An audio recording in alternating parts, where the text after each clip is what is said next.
Hey, let's get into the last story of the day, and we're going to catch up with a couple of young upstarts on the interwebs who had some interesting commentary the other day. I'm not sure who these guys are, but there was a moment in this show that I've never seen before, where young David Seymour voiced his disgust with a certain RNZ show. Let's have a listen.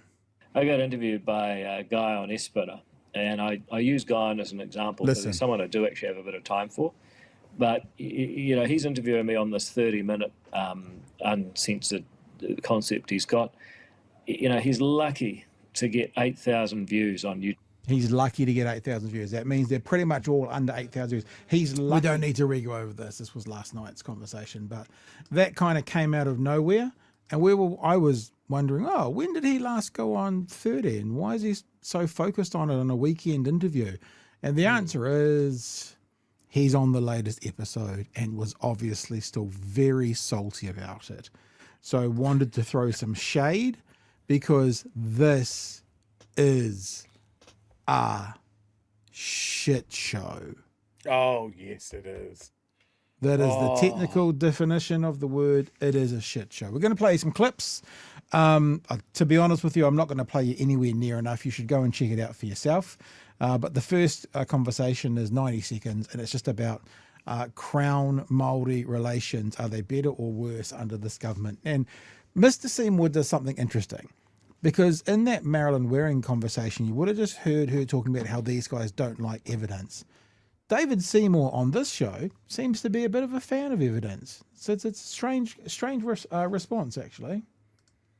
Are Crown Māori relations better or worse since this government took office at the end of 2023? Because Chris Luxon said they were worse. He said that in December 24. What's your view? Are Crown Māori relations better or worse? Well, I try to use data wherever possible. The only... You get that? I try to use data wherever possible.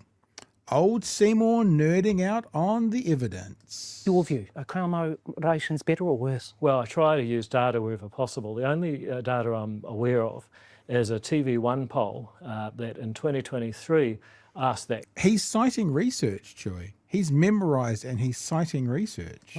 Question, and I think 47% said that they were getting worse. A year later, 46% said that they were in poor shape or something like that. The exact wording I can't remember. Okay, but what's your view? Do you think they're better or worse? Well, my view is that the relations depend on the opinions of the people in the country, and that appears to be stable. I believe what has happened in the last year and a half is that we've started to lay bare quite what a widespread agenda there has been to convert New Zealand into a society that is neo-tribal or neo-feudal, if you like, where people have a different role in the society based on their ancestry, based on things about themselves that they cannot change. And that's why I believe that the liberal democratic agenda of universal equal rights before the law is worth championing, even if it's uncomfortable. So just as a reminder, this was David Seymour, when was this? A year ago or so. And this was his attitude to research then and data. We take the heat out of it and we say that we're not going to make policy on the fly and this back and forth between politicians with the greatest and of we're going respect, to apply the evidence. Is this policy on the fly though? Yeah. With the greatest when you're talking about with the greatest of respect. Yeah, absolutely. If they campaigned, this isn't policy. They campaigned on it though. And I'm sorry, Chloe, but just about everything you say is I'm evidence-based. You guys are all on the fly and political. I mean, that has become your slogan. Didn't like evidence then. Didn't like evidence when it came to the Equal Pay Act and the Treaty Principle Bill, any of those things. But all of a sudden, when he's talking to Guy, I like to find the data and see what's going on with the data. And I've memorised one poll that TVNZ did, and that's the data. A very strange response to it. I just found it quite... sometimes I really do honestly think, do these guys not aware that those cameras that are recording them also can save the thing to be looked back on a few years later to see what they've been saying? Crazy. I just like this old tactic there. I'm going to start using it on this show more, that you start talking and then I'm just going to say, with the greatest respect, with the greatest respect, with the greatest respect, Chloe, with the greatest respect. until you let me talk. Part two of this conversation, they had quite a long chat, obviously, about the regulatory standards bill. I've just pulled out about the last 90 seconds because it's particularly juicy. Before we go to get to the principles, I think you have to ask the question, what is the problem here? What are we trying to solve? Now, the World Bank ranks regulatory quality out of 100. So Afghanistan gets a 9, Venezuela gets a 2, Yemen gets a 3. Do you know what New Zealand gets? Yeah, we're very high by their standard. Oh, I spoiled it. I was going to say, have a guess.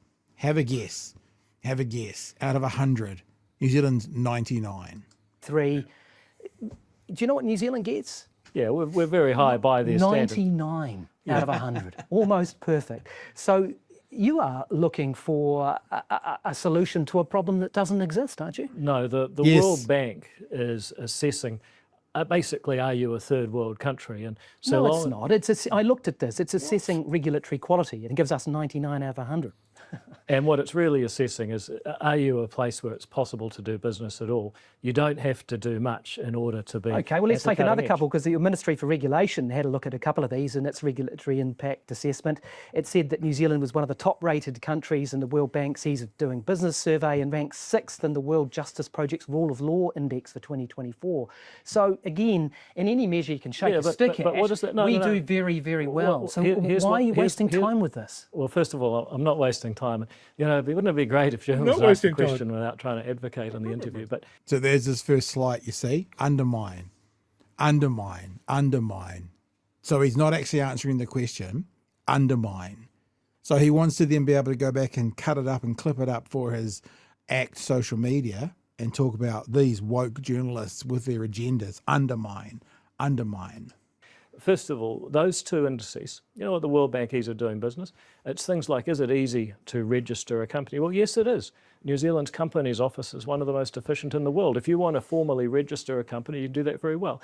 If you want to actually develop property, get resource consents, get building consents, use building materials, actually do anything, often it will take you longer to get permission to do it. But you see, these indices are basically asking, are you a third world country? They say we have a good rule of law. Do you think that the World Bank is just asking whether you're a third world country? It's how I'd paraphrase it, because when they talk about rule of law, yes, New Zealand has a good legal system. That's how I would paraphrase it. We've got the definition in front of us, but Seymour wants to paraphrase it to give a slightly different, more ACT narrative friendly answer to this question.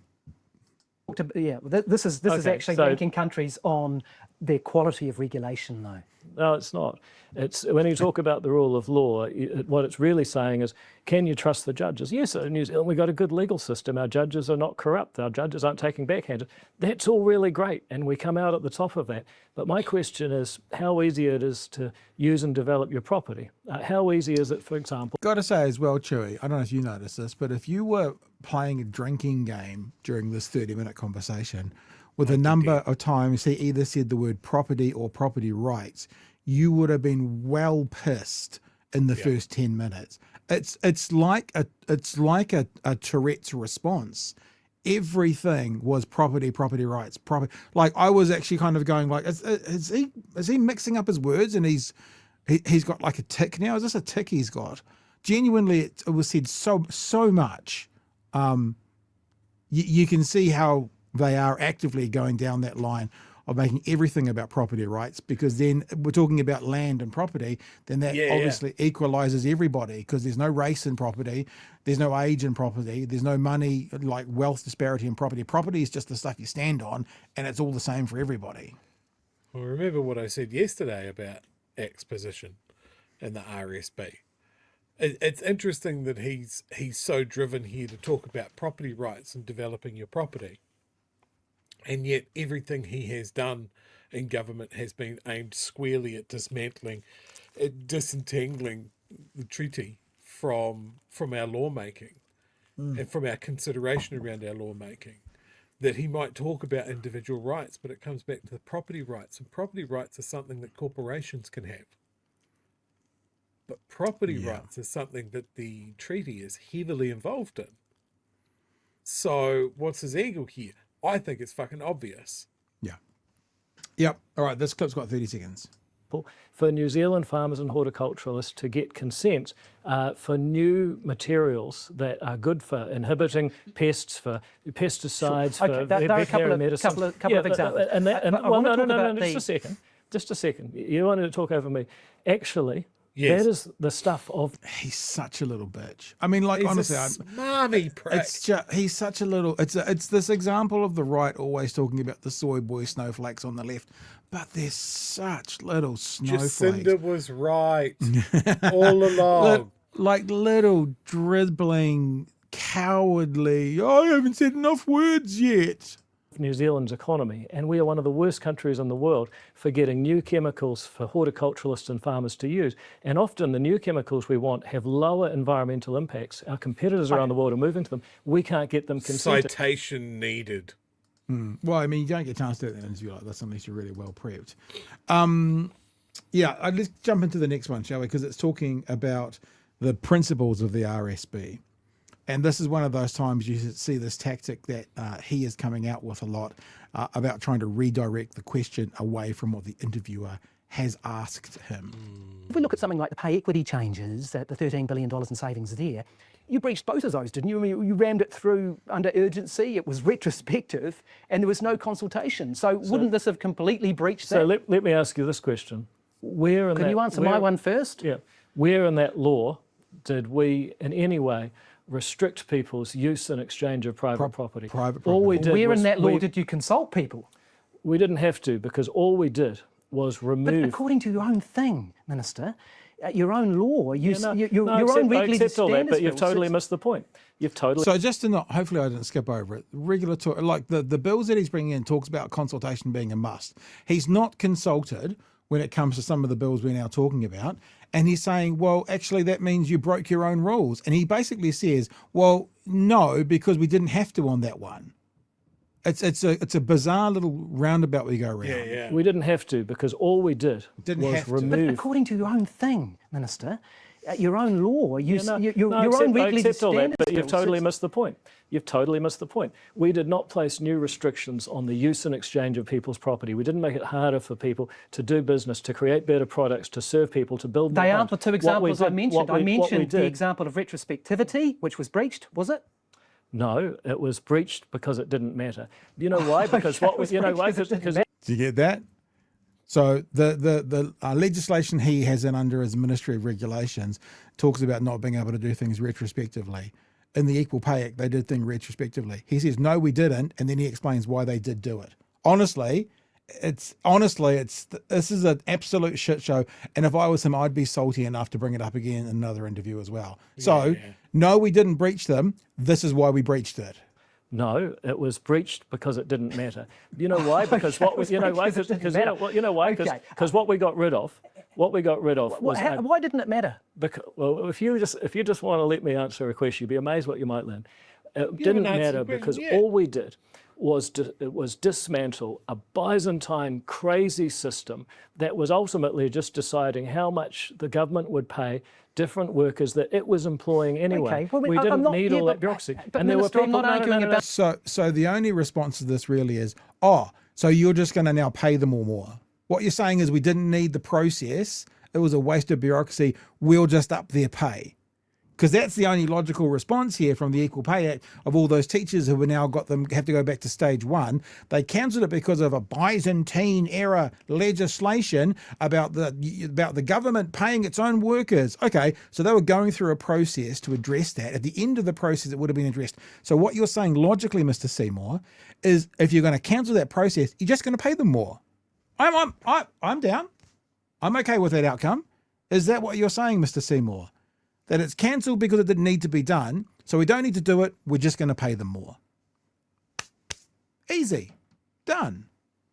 I bet none of you thought that Mr. Seymour would come out of tonight looking like your rich uncle, looking like Daddy Warbucks, flinging the money around for the teachers and nurses. Can I also point out what a casual dropping of the word Byzantine. Yeah, twice. He did it twice in this interview as well. He does it twice. He does it twice. It just reeks of, I've practiced this in the green room. It'll make me seem like I've got a big brain. I'm going to say Byzantine. Okay, let's keep going on this one. About the quality of the system Okay, or here you not, go I'm again. arguing. It's 30 minutes of Guyon talking over David. I'm discussing. This is a discussion. Well, yeah, I know. This is what but an interview is. But I'm letting you finish, so you go, and I'll Sure. go. Okay. Great. That's good. I'm not talking about whether this was a good system. I'm not going to talk about fisheries officers versus librarians. That's for another day. What I'm saying is that both on the issue of consultation and retrospectivity, both of which are key elements of your Regulatory Standards Bill, you failed on that one. No, I don't believe we did, for the simple reason that what okay we then. removed was a Byzantine set of rules for people arguing with each other about how much the government, or all of these employees were government employees, or funded by the government through a business contracted to the government. All we did was dismantle a crazy system. Okay, but you're just saying, no, for your argument, you're just saying, yeah, well, we did breach retrospectivity and consultation because it was a shit law.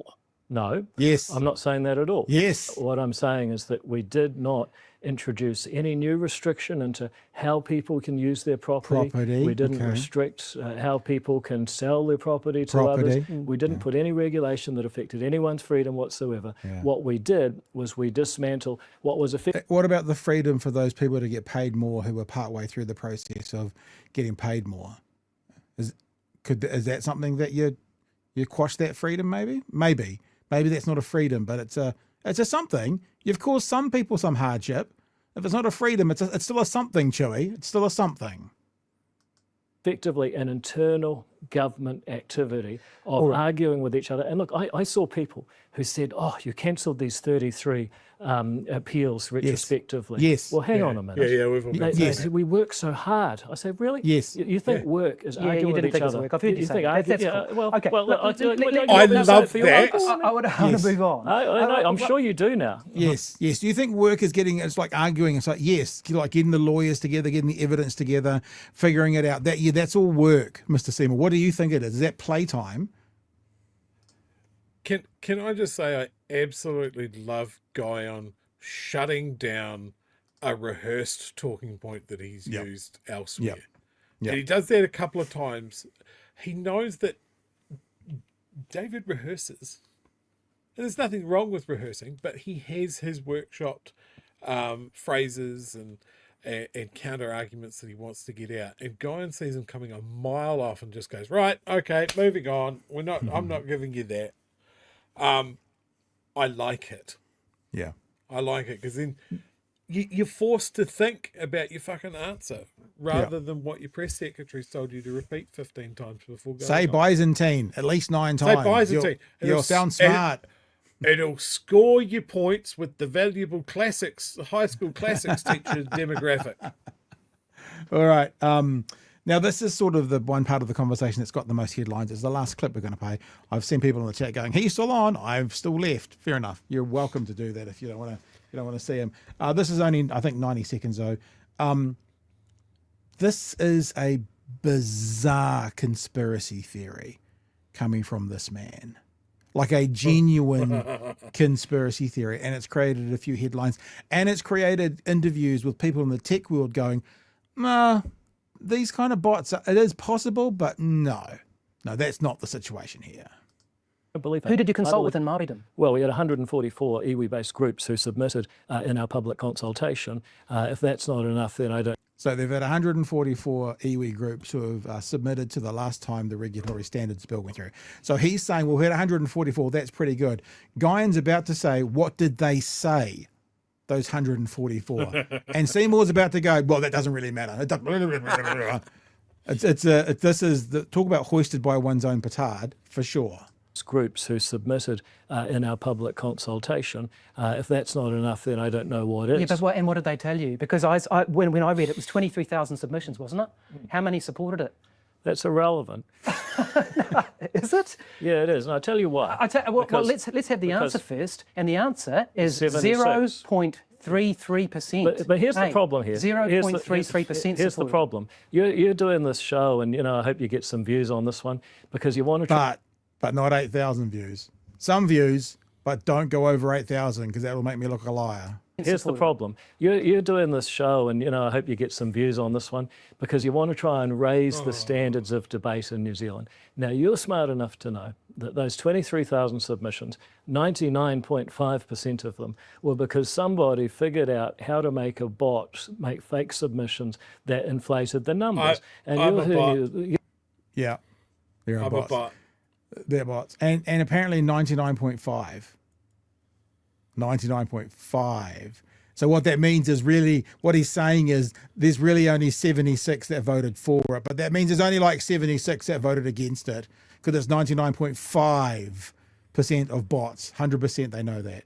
Getting in my face saying, hey, you failed. That's what you're trying to do. If you want to raise the standard of debate, we can dismiss it right now and say, yep, it's got easier and easier as time's gone on. I asked you, I asked you what the consultation was. You responded by saying it was in the submissions. Yep. And I responded by saying, well, not even a third of 1% agreed with your bill. Yeah, because that quantum reflects nothing more than the fact that it's got easier and easier for people to make really, frankly, fake submissions. They've got bots, they can make a submission, they're doing it right now in regulatory standards. It doesn't actually move the debate anywhere. If you want to have a discussion... So just to point out again, undermining the media, then you can say they can't be trusted. Undermining the process, then you can say, they weren't real submissions. It's interesting he hasn't had anything to say about the 300,000 ones about the Treaty Principles Bill. He hasn't said anything about that, has he? But he hasn't said anything because maybe he's aware there's a much more vocal group that would come out to say to him that we're not bots. But this is what he's doing. He's now undermining the process. He's undermining how people submit. And the reason is he's doing that is so then he can dismiss it later on, like he's trying to do right now. Discussion about the merits of the bill, then we can do that. Well, I think we are doing that. Okay. So why did you bring up a percentage that you know is meaningless, that you know reflects nothing more than somebody managed to run a smart campaign with a bot? Why did you bring that up? Well, how do you know that? Because we've looked at them, because we know what the contents of them is. So is it? I was pretty sure that we had reports that they didn't look through those submissions. And now he's saying we looked at them. And just remember, if 76 yeses equal 0.33%, remember that? He said that. He also said there was 144 Māori iwi submissions. That's at least 0.66%. So it can't be 99.5. Those numbers don't add up. That means the two lots of numbers full of shit. The two lots of numbers you've mentioned, David, the 76 literal double figures out of 23,000 that wanted to support you, and the 114, whatever it was, 140 Māori submissions that you got, that makes about 1%, right? And you're saying 99.5% were bots. So what you're saying is there wasn't a single submission that was against it. Because if you add those two up, you go beyond 99.5%. So, Mr. Seymour, is it your position that there wasn't a single submission from a single person who was against the Regulatory Standards Bill when it went through the first reading? Is that your position? Because that's literally what you're saying. It's almost like Mr. 8% can't be trusted. That his numbers might be pulled out of his ass. This man just loves huffing his own farts too much. If we want to talk about bots, let's be concerned about bots part of the submissions process, shall we? How about the new news that for the RSB, all the submissions are going to be reviewed by AI. They're not going to be read by the committee. ChatGPT. What the fuck is going on? Yeah. All right. I don't trust that process at all. Yeah. That an AI is going to go through there and accurately submit what people feel about an incredibly important piece of legislation. Like they're going, we can't possibly read them all. Well, make the fucking time. I was almost going to suggest that everyone on their submissions should end it by saying David is a little bitch. But don't do that because I'd love to see AI left out all the points and the bottom bullet point would be David is a little bitch. But I don't think you should do that because it'd be funny. But that means there might be if there's like an abusive word or something in there that might cause them to strike it off. So just think about it and laugh, but don't do it because it would be funny for AA to find that in the submissions quite a bit. This has only got 20 seconds. Let's get to the end and then we're done with the videos. Because we've looked at them, because we know what the contents of them is. So is it not worth people submitting on select committees now? No, it's worth people submitting to select committees when you've got something that informs the committee and helps them to make better laws. Simply doing it because some organisation wants to harvest email addresses so that you can quote these numbers as if they're meaningful, when you know very well they're not. Let's come away from That's not worthwhile. That's us, Chewie. Every accusation is an admission. Like, organisations on his side, like Hobson's Pledge, Yeah, I do. have used that tactic before. Yep. Just put your name on it. We'll send in a submission under your name. They've done that. Like this has been a thing that, like, the submissions process has always been for sometimes niche groups with niche interests. Like I think back to my submission last year on the introduction of road user charges for EVs. It's a very niche issue. So why wouldn't there be an EV drivers group sort of getting their people organised and pointing in the right direction? The people that made submissions on ending dog racing, that sort of thing. Yeah. But here he's saying, oh, you know, well, the people that are submitting, they can't be trusted. They can't be honest actors.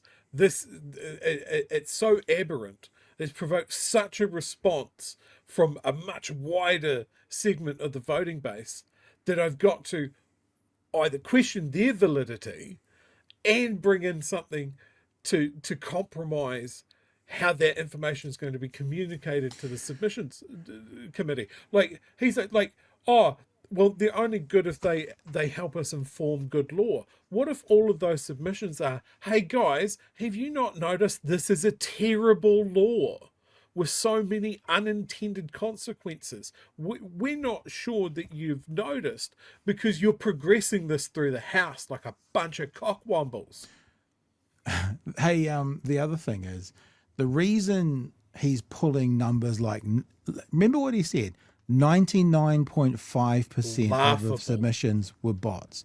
And the reason he's doing that is he can't even use what would be an extraordinarily high number, like 80% were bots.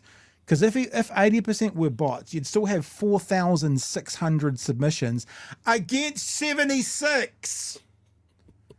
You know? Like 80% bots would be horrifically high. It would be a democracy breaking. But he can't even do that, because you'd then be able to say to him, well, so you've gone from 0.33% to 1%. So 1% support you, Mr. Seymour, and 99% don't. So, and as you've just seen, we've just added the numbers up from the numbers he gave us, and it got to more than 1%. So is 99.5% the lie? Is it 99? Is it 98? Is it 1? We don't know. We know he's not telling the truth because his own numbers don't allow that to be accurate. There was one other thing I was going to say, Chewie, because we haven't had many big, massive conspiracy theories like this in this country from a politician. There is one this week, though, that has been even better, just to wrap up the show. Donald Trump sharing a conspiracy on his social media that said, and I'll echo your caution here because we don't usually repeat something that is so outlandish and baseless. But the president reposted an online post without context, by the way. He didn't add any commentary to it. But the person that he reposted said that former President Biden had been executed and that he was actually replaced with clones and robots that were doing the job for him. Again, this is, of course, completely unfounded. President Biden has also been clear. Not only is he dealing with sort of the challenges of being out of office, but there's also this idea that the president is also dealing with prostate cancer right now. And so President Biden was murdered 4 years ago, and it's been bots and robots all the way since. The President of the United States shared that on his social media. Didn't share it with air quotes going, isn't this a hilarious? Just shared it as fact. So, you know, David Seymour and his bots is a conspiracy theory.